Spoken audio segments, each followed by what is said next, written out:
seres do universo!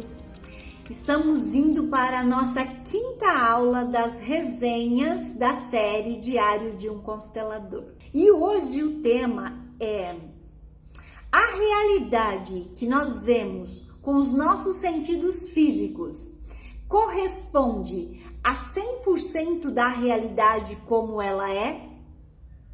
O que vocês acham? Não, né?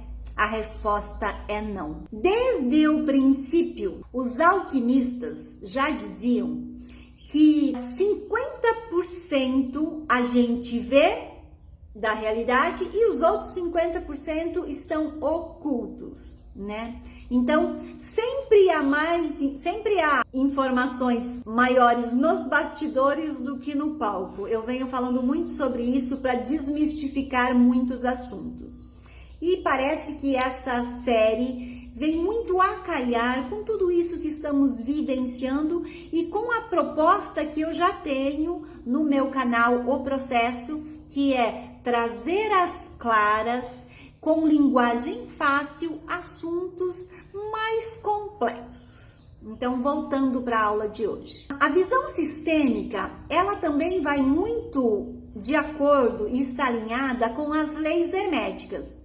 Existe uma lei que é a lei da polaridade, que diz que tudo que está em cima está embaixo. Por exemplo, todo positivo tem o negativo. O yin e o yang, ou seja, o bem e o mal. Um não existe sem o outro, tudo se complementa. Pela visão da constelação, o sistema, ele está aí e uma das maiores funções dele é o equilíbrio, é sempre trazer equilíbrio com compensação. Nas relações humanas é onde a gente pode ver muito essa manifestação dessa realidade através de muitas formas. Uma delas é a manipulação. Se vocês observarem, existem muito aquela coisa assim da mãe que manipula o filho e do filho que manipula a mãe. Também nas relações afetivas existe isso. Sempre que alguém vem falar do parceiro, seja homem ou mulher, ele vai relatar apenas 50% da realidade. Ele vai relatar a realidade como ele vê, como ele sente, segundo a percepção dele. Mas nós não podemos esquecer que existe os outros 50% da outra pessoa, né? E numa situação a mesma coisa. Vamos trazer aqui um exemplo prático que aconteceu numa vivência de constelação. Uma moça por volta dos 35 anos de idade tinha uma carreira profissional muito promissora. No entanto, ela sentia uma culpa muito grande por não cuidar pessoalmente da mãe, porque ela era ela e também tinha o pai, né? E ela deixava uma cuidadora para ajudar o pai nos cuidados com a mãe que tinha uma enfermidade, que precisava de cuidados diários. Mas mesmo ela dando toda a assistência afetiva e de estrutura, né, para que essa mãe fosse bem cuidada, ela sentia culpa por não largar a carreira dela e cuidar pessoalmente da mãe. Então ela buscou a constelação para entender por que ela sentia aquilo. Quem já fez vivência de constelação presencial sabe como funciona, né? Lá ela escolheu, entre as pessoas que estavam presentes e que não a conheciam, não sabiam da história, ela escolheu uma representante para ela, uma representante para a mãe dela, uma representante para a doença da mãe, uma representante para a carreira dela. E quando começou a constelação, se abriu o campo, a representante da mãe dela começou a rir debochadamente. E ela apontava para a representante da filha e dizia: vocês acham que eu sou uma coitada, né? mas eu mando em vocês. Com a minha doença, eu faço o que eu quero com vocês. Ela estava se referindo a ela e o pai dela. A filha, vendo aquilo, ficou horrorizada, porque parece macabro.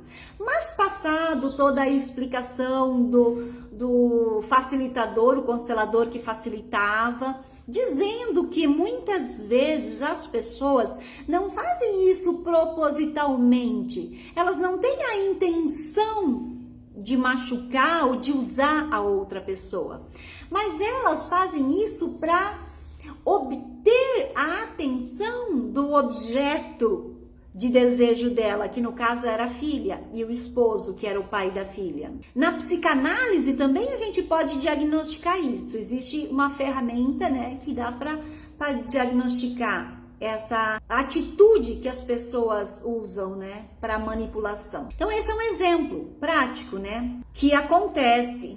Mas a gente poderia dar muitos outros, né? Eu não posso alongar muito esse vídeo, mas se a gente olhar à nossa volta, a gente vai ver muito isso, né? Aquela mãe que diz que o meu filho é a minha vida, se eu perder o meu filho eu morro junto, né? Às vezes impede até que o filho vá para a vida, que o filho construa uma carreira ou até mesmo construa uma família, que ela sempre vai encontrar um defeito para a nora, né? A nora nunca é boa o suficiente para o filho, como ela como mãe é, mas cada um no seu papel, né? Mas enfim, ela usa isso para obter ali a atenção permanente do filho. Até filho com mãe, né? Às vezes o filho fica usando os pais naquele discurso de que ele não recebeu o suficiente quando era criança, de que ele não teve as coisas das quais ele precisava, e aí mantém manipulando a ajuda, às vezes, do pai e da mãe até aos 30 anos, né? Aquele filho que tá sempre ali, tendo o suporte do pai e da mãe, mesmo ele às vezes tendo família, tendo profissão, mas ele fica sempre ali pegando aquela beirinha, usando como manipulação esses artifícios, né? E existem muitas situações, né? A gente não dá para enumerar aqui, mas o que eu quero trazer para você, a reflexão é o seguinte: como que eu posso estar manipulando alguém para obter vantagens? Ou eu posso estar sendo manipulada por outra pessoa. Quando isso acontece, há um grande risco de ambas as pessoas adoecerem. Por quê? Porque quando a gente fica nessa amarra, nesse emaranhado, a gente não evolui, a gente fica preso ali. E se a gente não evolui, a gente adoece. Ou adoece fisicamente, ou adoece emocionalmente, mentalmente, adoece financeiramente, começam a surgir aí perdas financeiras e materiais, para que a gente se atente aonde a gente está equivocado, tanto deixando o outro nos manipular, quanto manipulando o outro. Então, qual é a crença que enfraquece a nossa vida e o nosso espírito nesse tema? É achar que aquilo que nós vemos com os nossos sentidos físicos, olhos, ouvidos, né, mentalmente, achar que isso é tudo, corresponde a toda a realidade. Isso é um equívoco que nos enfraquece, que não nos permite ir mais além, né? Até a estudar, a buscar ter mais conhecimento sobre todos esses aspectos ocultos da vida e ter assim a possibilidade de compreendê-los melhor, certo? Então essa é a reflexão que fica pra gente nessa aula. Onde eu posso estar manipulando? Onde eu posso estar sendo manipulado?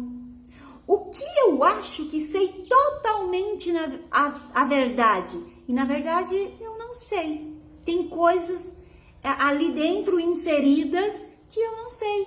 E tudo bem também, porque existe o mistério da vida. Existe, como nós vimos na aula anterior, o vazio existencial que propõe a busca contínua, né? Ao estudo contínuo, ao despertar para o novo o tempo todo. Na medida que nós vamos passando de fase, evoluindo, nós precisamos aprender a próxima fase, certo?